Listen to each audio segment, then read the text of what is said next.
Hey everyone, this is Shavonna Nova and I want to welcome you to my channel. Today we are doing part 2 and I'm going to make this short and sweet, and hopefully it's going to be short and sweet. Okay, so the last time I gave you 8 reasons why, the first 8, and today I'm going to give you the last remaining reasons why a career medical school is not for you. So part 2 is, let me do a little recap. Number 1 was adjustment to the culture. So you're living in a new environment, new country, or whatever the dramatic change may be. So it's from your normal way of living to the complete opposite for some that can lead to depression. So there's never a day where I'm not like, where I'm never had a day that I had to deal with this. And I feel like it's harder to not compare how you lived at home versus how you live in a new place, or the old place that you're in from day to day. So it seems as if life at home was much easier, even though when you prayed to get away from a place and now you're in a new place.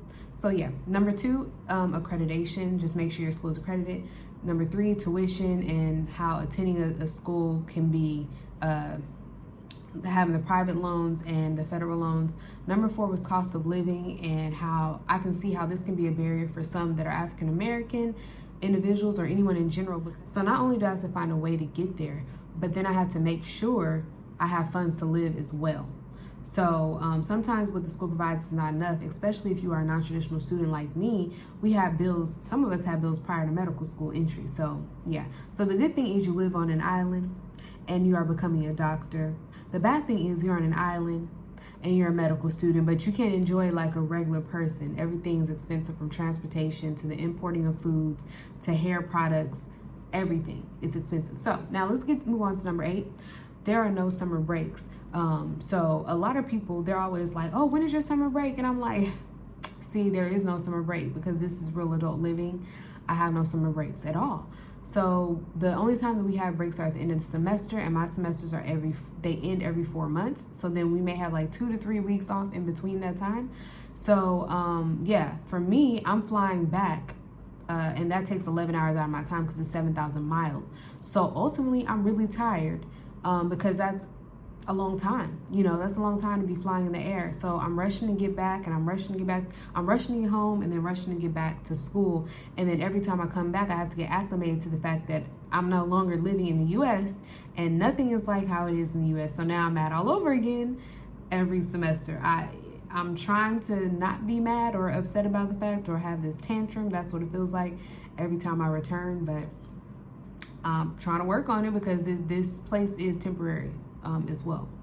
So like I said, living in the Caribbean is good for someone that is close by.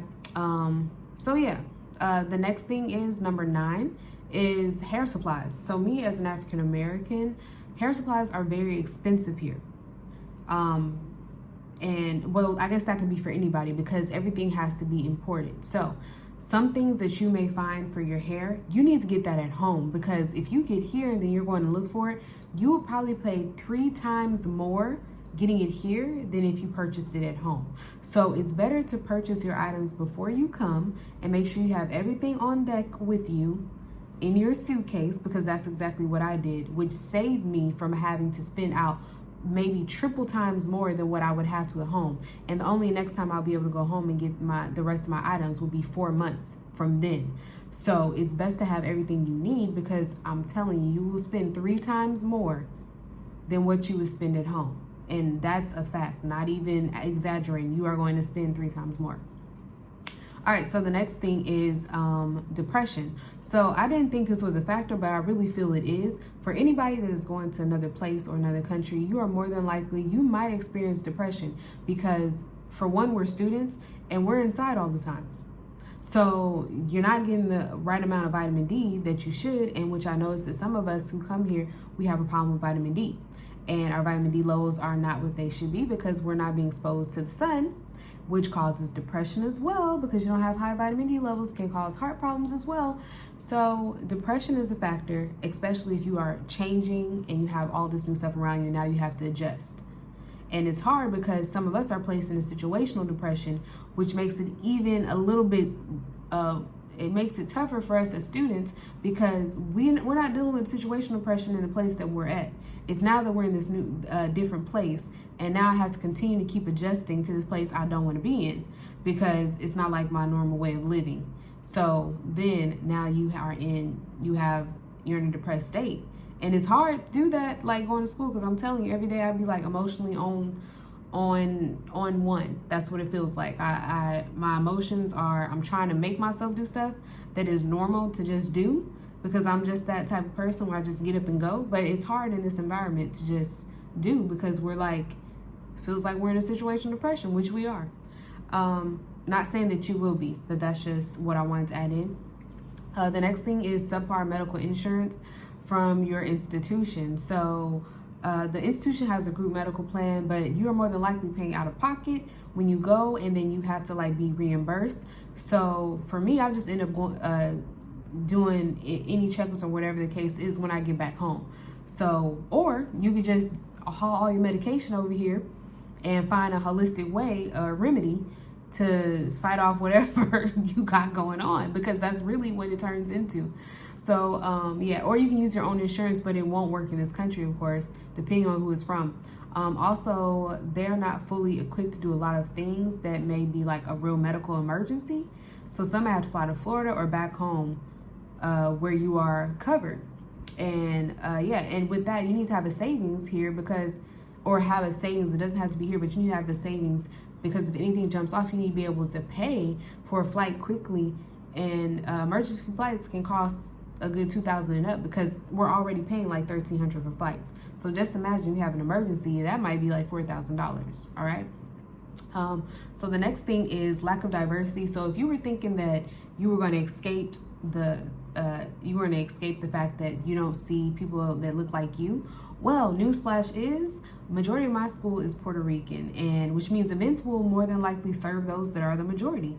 Leadership roles will be filled by those that are the majority, and more than likely bias in medicine will still continue, being that at our school it feels like nothing is really taught about treating a patient and some of the stigmas that different cultures face.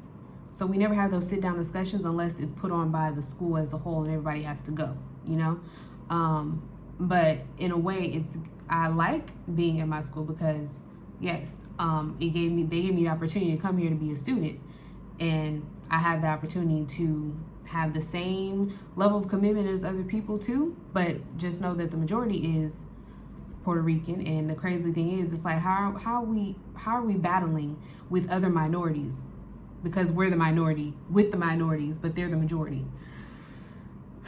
Yeah, but I mean, they're cool, you know. It depends on some groups that you're in, whatever the case is. But yeah, that's that. The next thing is conflicted schedules with medical conferences, and with this, I dislike this because I want to attend the conferences that are in the U.S. But the problem is we're limited in participation because some of those shadowing experiences that we can have, all of that conflicts with our schedule. And certain programs in the state we can't participate in because the way our semester is set up, which does not allow you to take part in that. So you are more than likely, you need to do something that is every semester, which is not every semester, but during your breaks that you have between the semesters. So I know it can definitely be hard. So yeah, you are attending class every day. Nothing is cheap. And, you know, trying to get back to the States, that's going to cost you.